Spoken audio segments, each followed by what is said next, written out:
Sean todos bienvenidos a una nueva edición de Aymara Lorenzo en su punto. En esta ocasión conversamos con la eurodiputada Beatriz Becerra. Ella es vicepresidente de la Subcomisión de Derechos Humanos del Parlamento Europeo. Además, está integrada en el grupo de la Alianza de los Liberales y Demócratas por Europa. Es además miembro de las comisiones de Desarrollo, Ayuda Humanitaria, Igualdad y Peticiones del Parlamento Europeo. Estamos agradecidos porque nos acompañe en este momento, horas previas a su participación en la plenaria, en la semana de pleno de la Unión Europea, donde estará presente además la alta comisionada para Derechos Humanos, la señora Mogherini. En primer término, quisiera saber ¿cuál es la posición que lleva usted a esta reunión? Específicamente por el caso de Venezuela, porque pues hemos visto cuál ha sido su posición y cuál ha sido su actuación con relación al caso venezolano ante la Unión Europea, a pesar de que el gobierno español, digamos, ha mostrado una posición que pudiera ser un tanto cuestionable en tanto a la manera en cómo había venido asumiendo el asunto venezolano y la posición que ha fijado ahora. El debate que va a tener lugar esta tarde en el Parlamento Europeo, en Estrasburgo, en el Pleno, se produce porque hemos querido reconfirmar nuevamente, ratificar la posición europea que ha sido explicitada de manera clara solo en este año a lo largo de 4 resoluciones, y con esta que tenemos en esta semana lo que queremos es nuevamente expresar de manera institucional y formal que la posición europea no ha cambiado, que lo que la señora Mogherini concluyó después de su reunión con los ministros de Exteriores el pasado 15 de octubre es la posición unánime y es la posición firme de la Unión Europea, y lo que queremos trasladar es que, como ella expresó muy bien, que esa posición no ha cambiado, que no se dan las condiciones mínimas exigibles para ningún tipo de diálogo democrático con el actual gobierno de Venezuela, que nuestro apoyo a la oposición democrática de Venezuela es completamente permanente y además inequívoco, que buscamos y exigimos y pedimos, por favor, la apertura de un canal humanitario, porque es una de las condiciones esenciales que se tienen que producir en un momento gravísimo como el que está viviendo Venezuela y toda la región. Y asimismo, lo que ella expresó y nosotros queremos refrendar aquí es que no va a haber ningún tipo de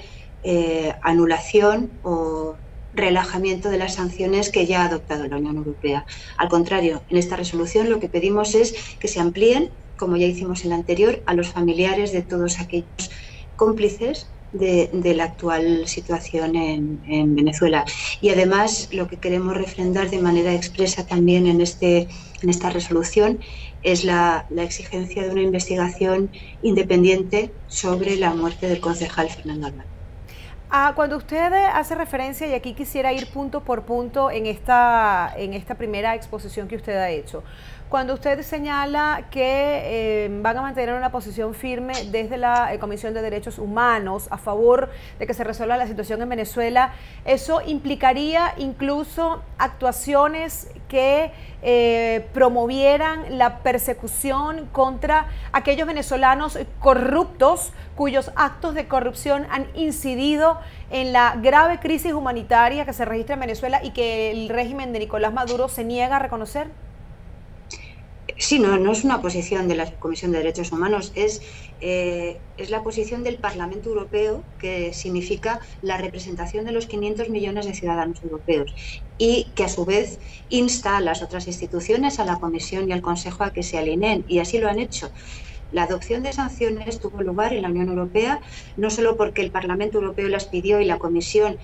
las acompañó, sino porque el Consejo Europeo, es decir, los jefes de Estado y de Gobierno de todos los Estados miembros, unánimemente adoptaron esas sanciones. Y se han adoptado además por unas razones muy claras. Cada uno de los miembros de esas listas, de esas 2 listas de sancionados individuales, a los cuales se les aplica la sanción de congelación de bienes y de prohibición de entrada al territorio europeo, está basado en unas razones específicas que están detalladas para cada uno de ellos. Nosotros lo que estamos pidiendo ahora es que, además de a esa lista de sancionados que ya figuran, se incluyan los familiares. Se incluyan los familiares y también algunos de los cómplices de este tipo de actividades ilícitas, que son no solo creadoras de vulneraciones de derechos humanos, sino de graves crímenes relacionados con la narcocorrupción, con la vulneración de derechos políticos especialmente, y con el uso de torturas y de violencia de una manera sistemática. Por tanto, como quería decirle, esta es la posición de la Unión Europea, que viene instada por el Parlamento Europeo, que es el que componemos los representantes de la ciudadanía europea. Es decir, es una posición que no es adjudicable solamente a algunas personas, sino que es, desde el punto de vista de la democracia representativa, completamente identificador de cuál es la posición de Europa entera. A diferencia de Venezuela, donde no existe separación de poderes y está ampliamente demostrado que el Ejecutivo tiene influencia en el Poder Judicial, controla este poder paraestatal que se ha constituido, como es la Asamblea Constituyente, y desconoce a la Asamblea Nacional legítimamente electa por votación popular. En el caso de España, y en su caso que está investida como diputada al Parlamento Europeo, ¿habrá alguna variación o tendrá alguna incidencia la posición que recientemente ha adoptado el gobierno español en la postura que ha sostenido España ante el Parlamento Europeo por el caso venezolano? No. La única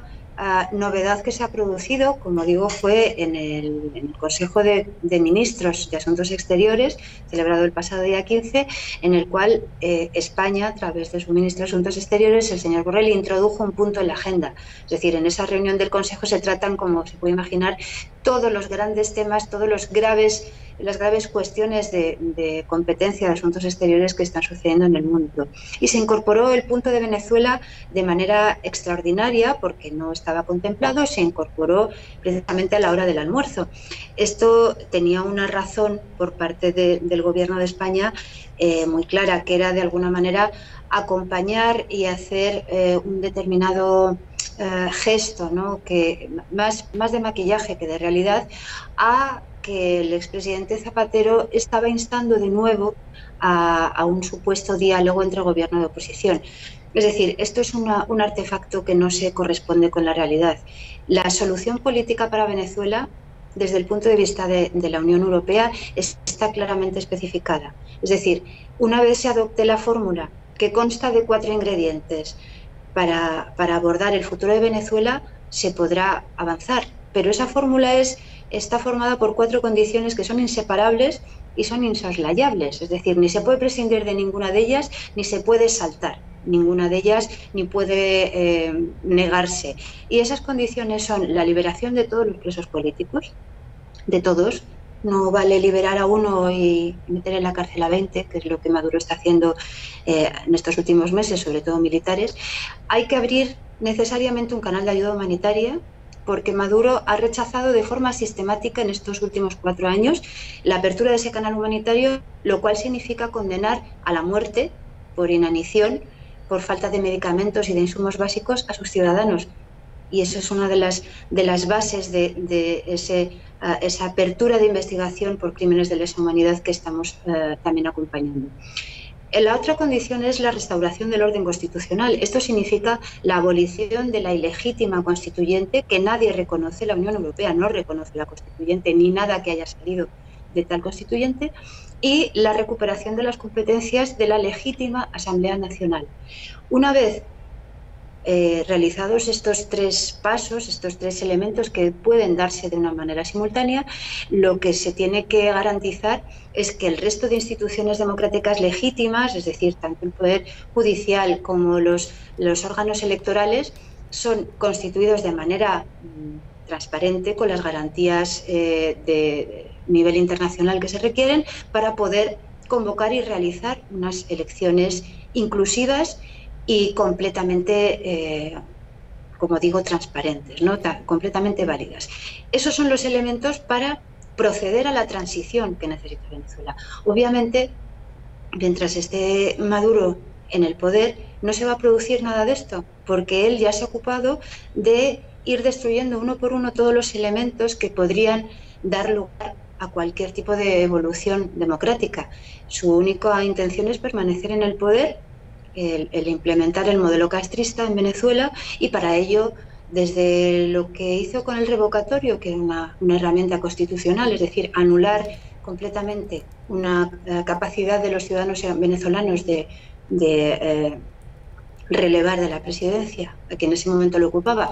a lo que ha ido ocurriendo después, en paralelo al encarcelamiento, a la persecución, al sometimiento a las peores condiciones de vida de sus ciudadanos, lo que ha ido haciendo es anular, arrasar completamente el territorio. Esto unido, por supuesto, a una devastación económica y social. La voy a interrumpir, en este momento para hacer una pausa y continuar esta conversación, precisamente ahondando en esos 4 puntos, en la posición que llevan ustedes a esta plenaria con relación al caso Albán, y también sobre la posición que adoptará la Unión Europea con relación al caso Venezuela, al gobierno del presidente Nicolás Maduro después del 10 de enero de 2019. Hacemos una pausa y ya volvemos.